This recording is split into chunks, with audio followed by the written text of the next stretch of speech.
أعوذ بالله من الشيطان الرجيم بسم الله الرحمن الرحيم وإن جنحوا للسلم فاجنح لها وتوكل على الله إنه هو السميع العليم صدق الله العظيم وَإِن جَنَحُوا لِلسَّلْمِ اور اگر وہ لوگ صلح کی طرف جھکیں فَاجْنَحْ لَهَا تو آپ بھی ان سے صلح کر لیں وَتَوَكَّلْ عَلَى اللَّهِ اور اللہ تعالیٰ کی ذات پر توکل کریں بھروسہ رکھیں إِنَّهُ هُوَ السَّمِيعُ الْعَلِيمُ یقیناً وہی اللہ ہے جو خوب سننے والا ہے جاننے والا ہے وَإِن يُرِيدُوا أَن يَخْدَعُوكَ فَإِنَّ حَسْبَكَ اللَّهُ اور اگر یہ لوگ ارادہ رکھتے ہوں کہ آپ کو دھوکہ دیں تو بے شک اللہ تعالیٰ آپ کے لیے کافی ہے هُوَ الَّذِي أَيَّدَكَ بِنَصْرِهِ وَبِالْمُؤْمِنِينَ وہ اللہ کہ جس نے آپ کو قوت دی اپنی مدد کے ساتھ اور ایمان والوں کی مدد کے ساتھ وَأَلَّفَ بَيْنَ قُلُوبِهِمْ اور اللہ تعالیٰ نے ان لوگوں کے درمیان ان کے دلوں میں محبت پیدا کر دی الفت پیدا کر دی لو انفقت ما فی الارض جمیعا اگر آپ خرچ کر دیتے جو کچھ زمین میں ہے جمیعا وہ سارا کا سارا ما الفت بین قلوبہم تو پھر بھی آپ ان کے درمیان محبت پیدا نہیں کر سکتے تھے وَلَكِنَّ اللَّهَ أَلَّفَ بَيْنَهُمْ لیکن اللہ تعالیٰ نے ان کے درمیان الفت پیدا کر دی إِنَّهُ عزیز حکیم یقیناً وہ اللہ بڑے اقتدار والا ہے حکمت والا ہے۔ اس سے قبل آیات میں بات چل رہی تھی کہ دشمن کے خلاف مسلمانوں کو بھرپور تیاری رکھنی چاہیے، ہر طرح کے آلات، ہر طرح کی ٹیکنالوجی، ہر طرح کے اپنے دفاع کے لیے اور اقدامی جہاد کے لیے مسلمانوں کی مکمل تیاری ہونی چاہیے۔ اب آگے ارشاد فرمایا کہ دیکھو مقصد لڑائی نہیں ہے، مقصد جہاد نہیں ہے، مقصد قتل و غارت نہیں ہے، بلکہ مقصد تو شر کا خاتمہ ہے، فتنے کا خاتمہ ہے۔ اسی طریقے سے مسلمانوں اور اسلام کی فتح اور اسلام کا افشا ہے، اعلائی کلمت اللہ ہے، اللہ تعالیٰ کے دین کو پھیلانا ہے۔ اگر یہ لڑائی کے بغیر حاصل ہو جائے تو بہت اچھی بات ہے، لڑائی سے بچ جانا اور ایسی تدبیر کا اختیار کرنا جس سے مسلمان بچ جائیں، لڑائی جھگڑے سے بچ جائیں، قتل و غارت سے بچ جائیں، اس کو تو بڑا اچھا سمجھا گیا، بڑا محبوب جانا گیا۔ ایک واقعہ ملتا ہے بڑا عجیب سا، حضرت عمرو بن عاص رضی اللہ تعالی عنہ جو کہ فاتح مصر ہیں، آپ علیہ السلام نے ایک معرکے پر ان کو بھیجا امیر بنا کر، ان کے ساتھ صحابہ کرام کی تعداد تھی، لیکن عجیب معاملات سامنے آئے کہ جب دیکھا رات کا وقت ہے، انتہائی سخت سردی ہے، جس جگہ پر ٹھہرے وہ بڑا میدان تھا، تو کہا جی کہ صحابہ نے کہا کہ آگ جلا لیں، تو آپ نے فرمایا کہ نہیں، آگ نہیں جلانی۔ انہوں نے لکڑیاں اکٹھی کی، ادھر دانت بج رہے، سردی بہت زیادہ ہے، کہا جی کہ آگ جلا لیتے ہیں یہاں پر تاکہ رہنا آسان ہو جائے۔ فرمایا کہ آگ نہیں جلانی، جس نے آگ جلائی میں اس کو تیر سے ختم کر دوں گا۔ سارے صحابہ کرام اپنے امیر کی اطاعت میں خاموش ہو گئے۔ اس کے بعد دیکھا کہ جو دشمن ہے، دشمن جو ہے اس نے آگے لگ کر بھاگنا شروع کر دیا،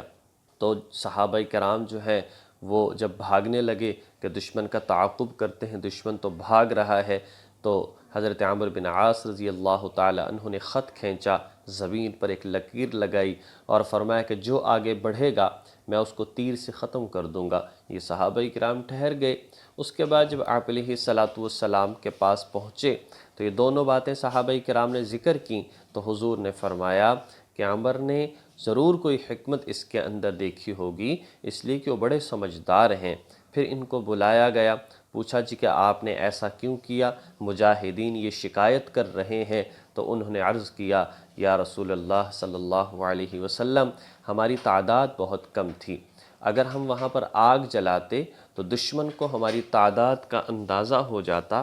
اور اس وقت میں جو ہے ہمارے لیے مشکلات ہوتی، دشمن حملہ کر دیتا ہمارے اوپر، تو چٹیل میدان کے اندر ہم موجود تھے، اس لیے آگ جو ہے وہ نہیں جلائی۔ اور دوسرا، اس وجہ سے ہم نے پیچھے بھاگنے کا ارادہ ترک کر دیا، اس لیے کہ دشمن اتنی کثیر تعداد میں تھا، وہ ایسے ہی وہاں سے ڈر کر نہ بھاگتا، لیکن وہ کیوں بھاگ رہا ہے، ضرور اس کے اندر کوئی نہ کوئی بات تھی۔ تو اس بنیاد پر جو ہے ہم نے سوچا کہ ان کا بھاگنا خطرے سے خالی نہیں، اگر ہم بھاگتے تو جیسا ہمارے ساتھ احد کے میدان میں ہوا تھا کہ اس وقت میں جو ہے اگر دشمن آگے تھا، یقینی طور پر دشمن کچھ پیچھے تھے، اگر ہم آگے بھاگتے تو پیچھے والے حملہ کرتے، آگے والے بھی پلٹتے اور ہمیں جو ہے وہ خطرہ ہو سکتا تھا۔ تو اس بنیاد پر جو ہے میں نے ارادہ ترک کر دیا۔ جب دشمن بھاگ بھی رہا ہے تو ہمیں ان چیزوں سے پھر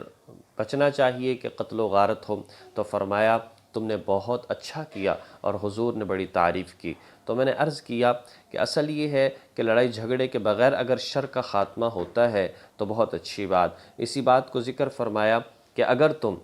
اگر جو ہے لوگ اور دشمن صلح کی پیشکش کریں، یعنی یہ بات یاد رکھنی چاہیے کہ مسلمان صلح کی پیشکش نہ کریں، اس لیے کہ یہ تو شکست اور جو ہے کمزوری کی علامت ہے۔ ہاں اگر دشمن جو ہے کہتا ہے کہ جی ہم آپ سے صلح کرنا چاہتے ہیں، تو فرمایا کہ فجنح لہا، آپ بھی ان کی طرف جھک جائیں۔ پھر یہ ہوا کہ شاید وہ دھوکہ تو نہیں دینا چاہتے، فرمایا ایک دفعہ تو صلح کر لو، اگر بظاہر کوئی ایسی بات نظر نہیں آ رہی، باقی پھر وتوکل علی اللہ، اللہ کی ذات پر اس بات کو چھوڑ دو۔ لہٰذا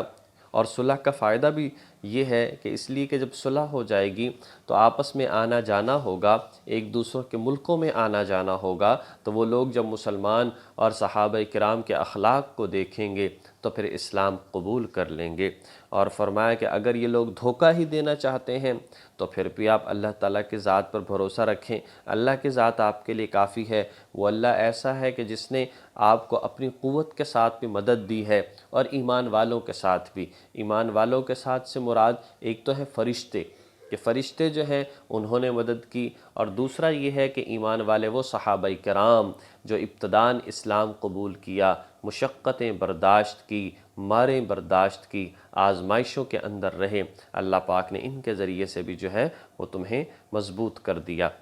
آگے فرمایا کہ ان صحابہ کرام کے درمیان جو محبتیں پیدا ہوئی، دیکھا جائے تو اوس اور خزرج 120 سال تک ان کے درمیان لڑائی چلتی رہی۔ حرب داخل کے نام سے ایک لڑائی تھی جو کہ 93 ایئرز تک چلتی رہی۔ ایک حرب بسوس کے نام سے لڑائی تھی جو 63 سال تک چلتی رہی۔ یہ ایسے لوگ تھے لڑائی جھگڑے کرنے والے، فرمایا کہ کیسے آپس میں مختلف قبیلوں، علاقوں، زبانوں والے یہ صحابہ کرام ایک توحید پر، ایمان پر، رسالت پر اکٹھے ہو گئے۔ فرمایا کہ یہ الفت اللہ کی ذات نے ڈالی تھی۔ اگر آپ مال و دولت خرچ کرتے اور ساری دنیا کا مال بھی خرچ کر دیتے تو یہ الفت ان کے درمیان پیدا نہ ہوتی۔ یہ الفت پیدا کرنے والا اللہ کی ذات تھی، اس لیے کہ وہ سب پر غالب بھی ہے، حکمت والا بھی ہے۔ یا ایہا النبی، اے نبی صلی اللہ علیہ وسلم، حسبک اللہ ومن اتبعک من المؤمنین، اللہ تعالیٰ آپ کے لیے بھی کافی ہے،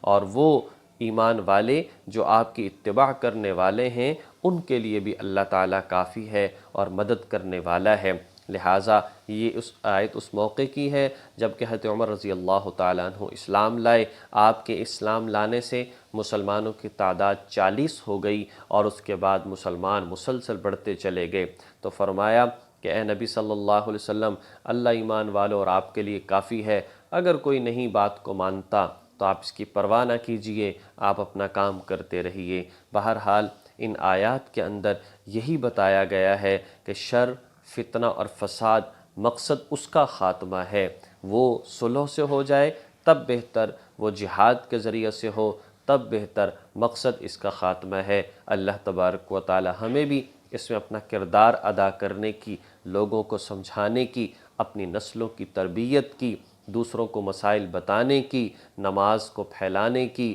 اور نیک اعمال کو پھیلانے کی قرآن کی تعلیمات کو پھیلانے کی، اور اسی طرح سے ہر طرح کے چھوٹے بڑے گناہوں سے بچنے اور دوسروں کو بچانے کی اللہ توفیق عطا فرمائے۔ وآخر دعوانا ان الحمد للہ رب العالمین۔